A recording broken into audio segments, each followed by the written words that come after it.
ఆది మానవుడి దగ్గర మాటలు లేవు.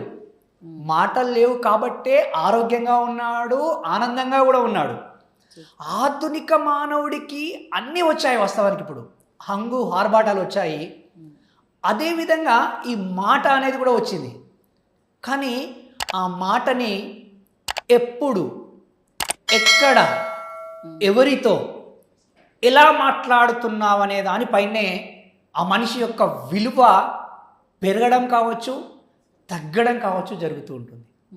సహజంగా చూసుకున్నప్పుడు అమ్మతో ఒకలాగా మాట్లాడతాం, నాన్నతో ఒకలాగా మాట్లాడతాం, చెల్లితో ఒకలాగా మాట్లాడతాం, చెల్లితో ఒకలాగా మాట్లాడతాం.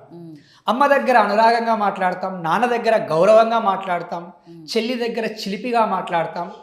చెల్లి దగ్గరికి వచ్చేసరికి అన్నీ ఎక్కువగానే ఉంటాయి అక్కడ. కానీ ఈ సందర్భాలు ఏంటి అని తెలుసుకోలేక చాలామంది ఇంట్లో ఎలా మాట్లాడుతూ ఉంటున్నామో బయటకు వచ్చాక కూడా అలానే మాట్లాడేస్తున్నాం. మనం ఇంట్లో వాళ్ళతో ఎలా ఇంటరాక్ట్ అవుతున్నామో బయట వాళ్ళతో కూడా అలానే ఇంటరాక్ట్ అయిపోతున్నాం. ఇంటి దగ్గర ఎటువంటి పదాలు ఉపయోగిస్తున్నామో బయటకు కూడా అటువంటి పదాలే ఉపయోగిస్తున్నాం. కాబట్టి అప్పుడు ఆటోమేటిక్గా face is index of mind అంటారు. ఒక వ్యక్తిని చూడగానే అరే తిని ఇటువంటి వాడు అని మనకు మనసులోకి ఒక అంచనా వచ్చేస్తూ ఉంటుంది.